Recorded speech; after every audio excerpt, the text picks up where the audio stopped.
Today I'm breaking down 5 players who have extreme values on Underdog Fantasy. Currently, these players are absolute steals at their given ADP, and I think that you guys need to start drafting these players right away for your 2025 fantasy football teams.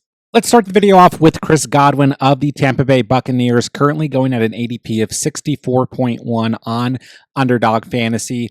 All signs are pointing towards Chris Godwin being ready week 1 of the 2025 NFL season. And honestly, even if Chris Godwin misses the first 3 or 4 games of the season, I still think he's a very good value where he's currently going in Underdog drafts. This is a player that you can grab as a potential flex play who, if he hadn't got hurt last year, we would be grabbing at least in the second or third round of fantasy drafts currently, because he averaged 19.7 fantasy points per game and was a top 5 fantasy wide receiver before getting injured in week 7 against Baltimore. And even getting hurt in week 7 against Baltimore, he still had 13.5 fantasy points. He had double-digit fantasy points in every single game last year. He has averaged double-digit fantasy points in each of the last 3 seasons. And this is an offense that is going to throw the football a ton this year. This is an offensive system led by Baker Mayfield, who's coming off of an MVP type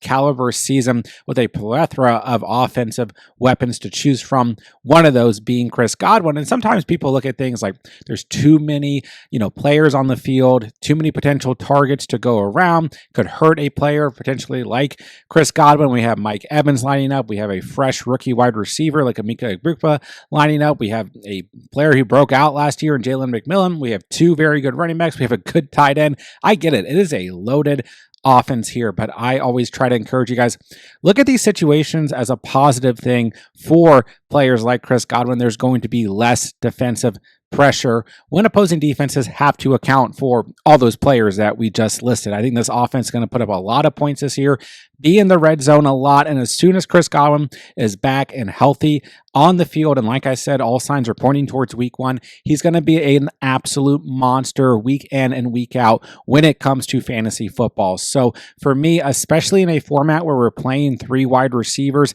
like Underdog Fantasy, or if you guys are drafting in redraft formats where you're practicing for like a double flex format, Chris Godwin is an absolute steal where he's going in both Underdog Fantasy and on current redraft leagues as well. On Sleeper, for example, his ADP is 70.5. So I think he's an absolute steal right now. Make sure you guys are smashing the draft button when Chris Godwin is available in those mid rounds. Next up is Tony Pollard, running back for the Tennessee Titans, currently sitting at an ADP of 81.9 on Underdog Fantasy, coming off of a season where he averaged 12.5 fantasy points and kind of went under the radar in terms of what he did last year because Tennessee's offense just was not that good, not that exciting, but you still had some good skill position players like Tony Pollard and Calvin Ridley have productive years, and even a little sprinkle of Tajay Spears to end the fantasy season. Still finished as a top 21 fantasy football running back in full PPR. He's been a top 21 fantasy football running back 3 years in a row. I do like the value on Tajay Spears. I love what Tajay Spears was able to do down the stretch at the end of the season last year. We know that there is some injury risk for either Tennessee Titans running back here, but I think both are good values where they're going. But I want to hone in on Tony Pollard because an ADP of 81.9 for a top 21, essentially a top 20 fantasy football running back last year is an absolute steal. And especially you guys who are out there kind of implementing like a hero running back strategy, even a double hero running back strategy, you can consistently get Tony Pollard as an RB3, which I think is an absolute incredible value because you look at this offense last year and how poor it was with the poor quarterback play, right? It's going to be better this year, I think we can assume, with rookie Cam Ward at the quarterback position. And then we look across the board, we at least have some juice. Maybe not the craziest players here, but we have some added offensive firepower with guys like Tyler Lockett, Van Jefferson, and rookie Alec Manor at the wide receiver position. We still have Chicken Conko at the tight end position, then Tony Pollard and Tajay Spears leading this backfield. So I think that there's definitely enough room for improvement for sure with this offense, but I think that we could actually see that come to life this coming season with Cam Ward at the quarterback position. But nonetheless, I think the most consistent potential is going to be in Tony Pollard at the running back position. Calvin Ridley very close at the wide receiver position, who I do like his value in drafts right now as well. But Tony Pollard has had 12.5 or more fantasy points per game 3 years in a row. And I think that ultimately where he's going, when you're able to draft him as an RB3, even if you're in a redraft format, you're looking at an ADP of 75.7 on Sleeper for Tony Pollard. This is a player he can grab as a bench running back, or just in general, a player who could sneak into the flex at times as well and be an RB3 on your roster. I think he's an absolute steal. Where he's going, he's not being drafted like a top 21 fantasy football running back whatsoever. So make sure if you guys are looking for mid-round value at the running back position, Tony Pollard is your guy when you're up on the clock. Next up is Khalil Shakir, wide receiver for the Buffalo Bills, coming in at an ADP of 78.8 on Underdog Fantasy. And this has been a player that I've talked about quite a bit throughout the course of the offseason. Just a player that I think is a really good, sneaky, kind of late round value when it comes to the wide receiver position. Once again, on Underdog Fantasy, we're looking at starting 3 wide receivers, and you're still going to have a flex added in there as well. I know that Khalil Shakir maybe has a little bit less value here because, once again, most Underdog tournaments are looking at half PPR, and I think that Khalil Shakir is a stud in full PPR. When we look at what he did last year, he gave us single-digit fantasy performances just 4 times, and 2 of those were in the fantasy championship and fantasy semi-championship, excuse me. So not the best time to have those performances, but outside of that, you got double-digit output in every single game from Khalil Shakir, finishing the season with 821 receiving yards off of 76 targets and 4 receiving touchdowns, 10.8 yards per catch, 12.2 fantasy points per game. And, you know, in this offseason, Buffalo rewarded Khalil Shakir with a 4-year extension. This is like that sure target for Josh Allen, who's going to get a lot of targets throughout the course of the season. Be that PPR guy, get those receptions, and hopefully get more touchdowns, just 4 touchdowns last year. But I think when we look at this, like, he is the sure wide receiver 1 on this team. I know that we still have like maybe some emergence potential out of Dalton Kincaid at the tight end position after a lackluster sophomore season. And we still have a lot of names at wide receiver here. Like, a lot of people still have hope for Keon Coleman. They went out and added Josh Palmer, Elijah Moore, Curtis Samuel still on this roster. But I just don't personally feel like there's really a player there that's going to outproduce Khalil Shakir. I'm hoping that Keon Coleman can, be the player that we thought he was when he was drafted potentially in terms of what Buffalo wanted when they drafted him.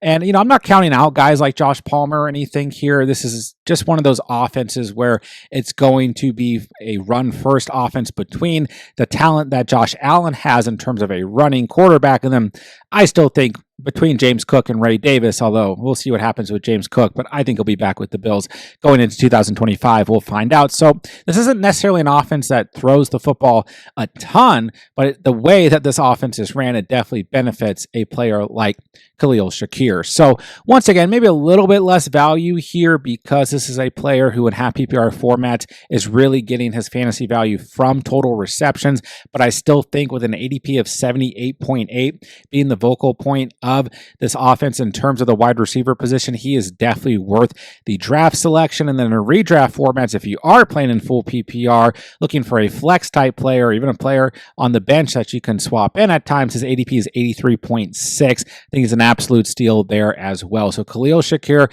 a wide receiver that I really like in the later rounds when we're looking at Underdog Fantasy drafts. All right, next up, let's talk about another running back, Brian Robinson of the Washington Commanders, currently sitting at an ADP of 88.3 on Underdog Fantasy. The RB29 last year, 799 yards on the ground, 8 rushing touchdowns, 159 receiving yards off of 20 receptions. It was definitely a shaky season for Brian Robinson, but what I want you guys to remember is that through the first 5 weeks of the season, this was a top 6 running back in fantasy scoring. Then, he missed week 6, came back, was fine in week 7, then got a little banged up in week 8, missed weeks 9 and 10. Then it was just a little bit up and down from there, but he still gave you double-digit fantasy outputs in weeks 11, 13, and 15. Was not very good through the fantasy playoffs in week 16 and 17, at least 2.1 fantasy points and 8.9 fantasy points. But ultimately, that is 1, 2, 3,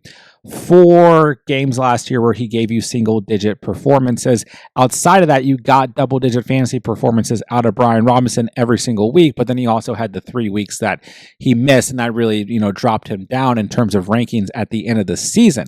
And I think there's a little bit of recency bias here with Brian Robinson because he played very poorly in week 16 and 17 as well. And then, I don't think there's really like a world where Brian Robinson is one of these players who's giving you a lot of value in terms of pass catching. We definitely saw that role go to Austin Eckler, who is a little bit older at age 30 going into his 9th season, but is still on this roster and will probably, have that role again going into next year. But ultimately, when we look at Brian Robinson in his 4th year in a contract season, I always like players in a contract season because even if he's not back with Washington next year, he's going to be doing whatever he can to prove himself to get a new deal, whether it's with Washington or elsewhere. And once again, this is a player who was on a very good pace last year until he started to deal with some injuries and miss some time. And like I said, it was a bit inconsistent after that, but ultimately, I really like where Brian Robinson is going, and especially in Underdog where we're looking at a half PPR format, an ADP of 88.3 for a starting running back. I mean, this is still the starting running back for Washington. I know we saw like some sprinkles of guys like Chris Rodriguez last year, as well as Jeremy McNichols at times as well. But ultimately, Brian Robinson was the most productive, like 3-down type running back on this team. I know Eckler had plenty of good games, but once again, a lot of that was coming through the air in terms of Austin Eckler's fantasy production. I know that Jaden Daniels, quarterback for Washington, is going to obviously have the potential to steal some rushing upside from the starting running backs here. But ultimately, I mean, this is the starter at a position for a productive offense. So I love where Brian Robinson Jr. is going. He's averaged double-digit fantasy points per game 2 years in a row. And then you look on Sleeper, his ADP is 86.7 in redraft format. So also a very, very good ADP when we're looking at redraft formats for Brian Robinson as well. So, if you're in on Washington's offense going into next year, obviously I am. And I think there's, all the reason in the world to target Brian Robinson at such a cheap ADP. I will mention, if you're kind of in a boat where you need a true late round running back, I like Austin Eckler where he goes in drafts as well, especially in full PPR formats. But for now, Brian Robinson and Underdog drafts, I think is an absolute smash at his given ADP. And last but not least, let's talk about Jordan Addison of the Minnesota Vikings, currently sitting at an ADP of 63 overall on Underdog Fantasy. This was the wide receiver 21 in 2024, the wide receiver 23 in 2023, has been a top 25 fantasy football wide receiver 2 years in a row, averaging 13 fantasy points per game in his rookie season and then averaging 14.2 fantasy points last year in his sophomore season. And we are looking at 9 or more receiving touchdowns in each of his first 2 seasons in the league. I love Jordan Addison where he goes in drafts. And I know he's another wide receiver who can be a little bit spotty and at times feels like he relies on that touchdown upside. But, the advantage with Jordan Addison is that Justin Jefferson is always on the field, taking away a majority of that defensive pressure. And at times, in terms of a flex play, that just opens up so much upside for Jordan Addison. And we know this Kevin O'Connell offense, this system is a throw-first offense. They're going to throw the football a ton, see what J.J. McCarthy is made up of, and maybe like you're a little shaky on J.J. McCarthy. I feel like there's more hype than like naysayers on J.J. McCarthy going into his sophomore season after getting hurt in preseason in his rookie campaign. But ultimately, we've seen players like Sam Darnold step into this system and be completely fine, so I'm not worried about it. And then, of course, we do have the kind of the elephant in the room here, the DUI trial set for July, of course, could result in a suspension for Jordan Addison. And for me personally, just from a pure fantasy football perspective, I think once again that could potentially be a good thing, at least when we're looking at value at ADP, because I do think that'll push Jordan Addison back at least another round, if not 2 rounds in fantasy drafts.